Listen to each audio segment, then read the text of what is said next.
This guy's fired up. Something's coming. Something is coming that's going to start this off. My girl Alexis Raptors just crushed it. Chili Willy, what do you think about 24.1? It's going to be a spicy one! 24.1 is live. This workout is relatively simple, which means there's no place to hide and you can't really use your head to overthink strategy to game the workout. We did just have 4 high-level quarterfinals on-site demo the workout. We're going to show you that demo, but first, this workout largely is going to be dictated by your burpee speed, and your burpee speed in the workout is probably going to give you your placing on the leaderboard, so let's talk about those paces.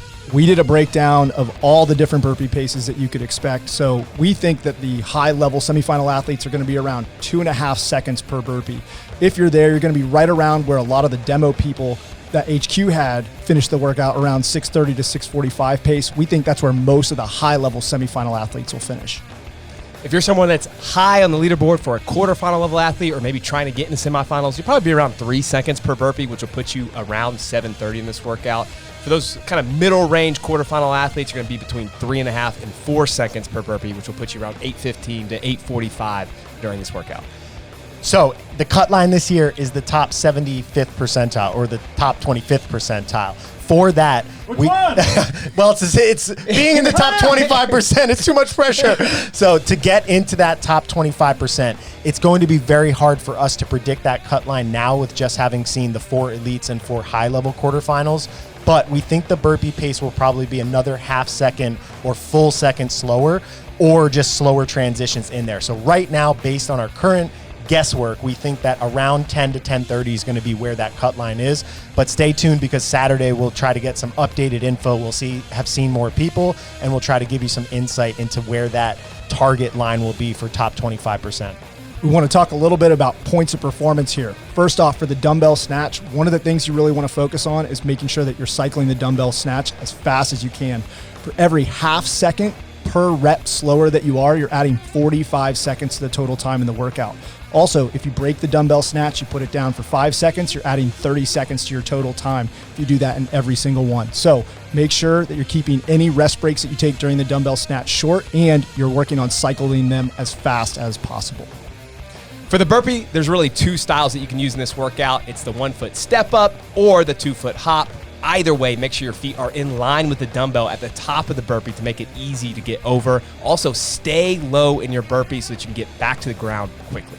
Those are all our tips for this workout. Like I said, it's pretty simple. It means it's probably going to hurt if you're trying to put up a good score. So now for the most 3 famous words in CrossFit.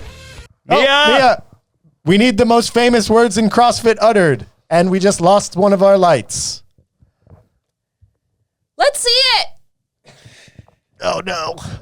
Holy moly, we're live. Oh, we gave all you start. fine folks all the good information, so now let's make fun of everyone. I think I want to spend most of my time making fun of Mike. Yeah, I also would like to just spend all my time making fun of Mike. All right, but in seriousness, Mike's the only one that seems to be using the little dip under technique. Everyone else is doing the muscle snatches. I think that a slower, smoother dip under for most people is going to be more efficient. Notice that he Mike actually just switched back. He just switched out. So I And know he does that throughout the workout, by the way. Yeah, he does that so that he can just kind of shift where the fatigue is, which I think is a good strategy. I think rather than picking one or the other, I think being able to switch between the two might be a good strategy for a workout like this, especially since it's so concentrated. One thing I would say, though, is do what you train. So, like, if you've only trained the muscle snatch, you just want to stick with that here, or practice the dip under a couple times before you do this workout. Yeah, and we talked about earlier the dumbbell snatch is less of a separator. I think you just need to not blow up and not take a lot of breaks there. The real separation is here in the burpee cadence. Yeah. And you can see in the back, Chris's burpee cadence relative to Mike's is much faster, but Part of you'll that see right now, separation. he's doing the jump up, so that's going to help him a little bit faster, maybe like 0.2 of a second faster. Mike's doing a little bit of a slower step up. You'll see Chris changes to that later on in the workout, which probably would have been more efficient for him at the beginning. I think most people should use the step up. I will say, if you watch Chris's burpee right now, this is kind of a really good illustration of efficient burpee technique. He stays super low over the dumbbells every time. You know, he never really stands completely up, and I think that is an efficient burpee. What I would do is, like you said, Brandon, maybe switch to the step over style right from the beginning. Also, he's done with the 21 and 21 at like just under 90 seconds, it looked like there. that's a blazing fast pace. Yeah, based on that, piping his hot split was pace. like, what, 6:45, Kyle? He was actually faster than 6:45 target pace at the end of that. So he would have beat everybody but Adler if he had been able to maintain Assuming that he pace. could hold that. Yeah. So keep that in mind as you're watching the rest of this workout, that, you know, the paces that these guys are going out are pretty hot, and they definitely fall off a bit. The real thing I want to know is, look, they all got the brand new TTT B merch that you can get at the shop at trainingthinktank.com on right now. You got Mike and Pip wearing one design, and you got Chris and Brandy wearing the other design. What design is going to come out on top? What do you think? Well, I already know the answer to this question. The girls look way better than the guys, that's for sure. Definitely. So you can see Brandy's kept the muscle snatch. Pip kept the muscle snatch the entire time. Mike still is going back and forth. Nothing really changed in this second round of 21. You know, I didn't notice this while they were going, but Pip is cycling the dumbbell extremely fast. Yeah. She was the fastest off, yeah. 2 burpees behind Chris getting onto the dumbbell, and was off the dumbbell at the same time, maybe a fraction ahead. And she was also the first one off the dumbbell in the first round. I didn't even notice that when we were out there. I just noticed she was going, I mean, she was moving, but I didn't realize she was actually gaining that much time on the dumbbell snatch here. He does like to move it. Yeah, to like to move it. I think you only really, the separation of the dumbbell snatch is only going to matter in like the above 90th percentile. Correct. Because everything else after that is just burpee pace, normal technique of the burpees and how fast they break down. But trying to cycle the dumbbell a little faster to get a 1 burpee lead can be eaten like this quickly. The question is how does it impact the burpee speed? So if you're someone that's really comfortable with the dumbbell and you can move it fast the entire time, push the pace there, that's fine, as long as it doesn't impact your burpees. For most people, most athletes trying to get on the cut line, those dumbbells are going to be a little bit heavier, and that's going to impact your burpee pace, which means more in this workout than the dumbbell. So look at Chris here. So we're just starting the round of 15. This is his first arm on the set of 15, and you can see he's already starting to hurt pretty bad. This is the point where I talked to him after the workout. He said he started to question some of his decisions, and you can see it in his body language and the way he's moving through the workout already. You could. Oh, go ahead. I was just going to say, I turned to Kyle at this point. I was like, we've all been there. And everyone that's listening knows what we're talking about. Yeah. Mike also, after that last set of burpees, before he started this set of snatches, took like a good 5 to 7 second break, and he looks pretty tired as well. So I think this is where the real gut check of the workout's going to be. You're going to go through the 21s. You're almost halfway into it, and then you have the 15 9s left.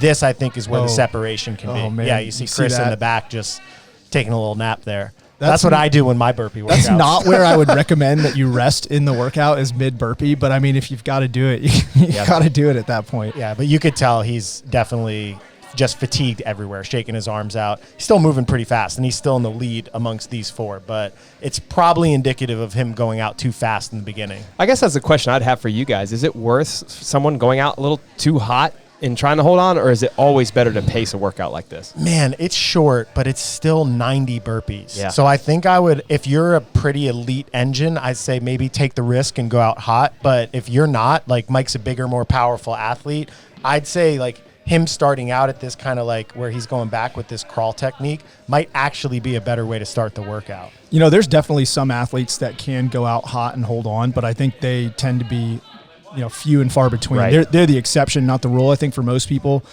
kind of staying steady and then even trying to have a finishing kick at the end is probably going to be a better strategy. Yeah, I agree with Yeah, that. so that was an 8-second transition from burpee to dumbbell snatch. And I think that's going to be pretty standard for anybody that's, let's say 90th percentile or down, and then above that you're going to have to transition quickly from like finishing your burpee to getting on the dumbbell. Hey, did our quicker. athletes start off correctly? We saw on the live stream they did. They did. We made sure of it. Yeah. So we read the. Sorry, Alexis. You're gonna have to redo it on Monday. Yeah, it said your back had to be to the dumbbell. Now I think it's so funny that they put the standards in and they mess them up every year. It's just We got to be forgiven. yeah. It's a lot going on. When we were before people had done the workout, we went out and we were testing out some of the movements and getting times and stuff. And one of the things I said to Matt Gilpin was, we don't need to worry about transitions in this because there's no transition. But then if you start watching that, I had to kind of revise my advice here after watching these guys because there became big transitions. Yeah. You saw there Shirt example of a transition. transition, the shirt transition. Brandon called that out while we were watching the workout. yeah. That's a big mistake, and I don't mean that in a harsh way to Chris, but you just got to keep shirt on at that harsh. point. Yeah, okay. That was a really big mistake, especially for him being a high-level athlete. Like, keep your shirt on and just transition fast, especially going into the nines. One thing I will say is like him with the shirt on. Well, yeah, I mean, he looks good. I don't So maybe it was he did it for the show instead that's of true. Yeah. One thing I'll say about transitions, and it's hard. It's easier said than done, but just force yourself when you're going from one movement to the next, like this. So dumbbell snatch to burpee, or burpee back to dumbbell snatch, to transition fast, and then slow down your first couple of reps if you need the rest. So what you're saying is emulate Brandy and not Mike. Yes. Mike here with his hands on his knees. This is what not to do and what to do. Perfect example. As we're getting closer to the finish line, somewhere in here, Mike's really messed up, and you guys are off camera in front of, so you can't see, and you guys start hysterically laughing, and I'm in the back corner, and I start laughing because I know that you're laughing at Mike being wrecked, and I know what it feels like. Well, what was funny about Mike has it, for everyone that's wondering, that's a watch that's like up on his forearm. It's not on his wrist. The crawl burpees. This is what, look, I'm laughing in the back. This is what I'm talking about. You guys were mocking him, and it made me laugh. Well, everyone needs to rewind this back, and you can see him look at his watch a couple times, and that's when he starts laughing. And I asked him afterward, and he's like, my heart rate was at 183 after the first 21 dumbbell snatches. Oh, Chris just finished and did his death roll there. He was 7:45, so that was about a minute past Fikowski's time. So and a minute, whatever, minute 30 after. And to be Jeff clear, he Adler's. was on pace. Jeffrey Adler. Yeah, Jeffrey Adler. He was on pace to be tied with them Jeffrey. in the workout at the beginning, and he was a minute behind at the finish. I think that tells you that maybe the workout was mispaced. And, on a repeat, we're going to encourage Chris to repeat, of course. Just kidding. Yeah, and then Pip is finishing up here, and her burpee cadence doing a here great are job. definitely faster, and they're both on their final set. So, go ahead. Just going to point out something. I noticed Brandy tends to be a lot further away from the dumbbell on one side than the other. Now, we're at the very end. You're not going to see it, but she was definitely further away when she's on the left side from our perspective from the dumbbell than she is on the right. Burpee efficiency tip, just stay as close to that thing as you possibly can. Bam, that was a photo finish. I was going to say that last set, if you go and rewind it back, or if Chris wants to play it back while I'm saying You this. better hurry up because we got to throw it to Jackie here soon. Mike's burpee pace was so fast in the end, and she had a 4 burpee lead, and he only lost by a second. So that just highlights the need for burpees to be as fast as you can keep them. Let's throw it to Jackie. I'm out. Jackie. We're here with Chris Ensign. You just finished 24.1. How do you feel you executed? I felt like I went as fast as I could. Let's get this booger out of here. Wait, did you get it? Yeah. You sure? Yeah. It's still there. See you. Good luck. Stay in your ground. I want to hear it. I don't know, man. You switched from jumping over from 2 feet to, or you started stepping up. Why'd you make that decision? I thought it was going to slow me down a little bit and keep my heart rate a little bit down. Would you suggest stepping up from the beginning? I don't know, just go. It's just. All right, just go. Here we are with pepperoni and cheese. Pip, how'd that go for you? Oh my god, you're good at this. Like 21, good. 21, good. 15, good. Second 15 burpees, hits ya. And then on the 9, I would say, like, if you could keep your head down, just push, don't look up. Did you step up from the beginning from all the burpees? Yeah. What do you feel like was the hardest part? It's just aerobic. I wouldn't say there's anything that's like stopping you. All right, breathing. Push. Let's go talk to Mike. Mike, how'd that feel on your low back? My low back is fine. Good. It's my organs, all of them. Any tips for the people at home? Tape your thumbs, tape them high. You don't want to get cut right here in the dumbbell. It's bad news. All right, you heard it here first. How about BBG? Brandy, last year you did not compete in the Open because you were bringing Lucy into the world. How was your first workout back? Oh, it hurt. It was a good hurt, but it hurt. All right, you heard it here. It's gonna hurt. It's gonna be fun. Grind. Push yourself. You got it.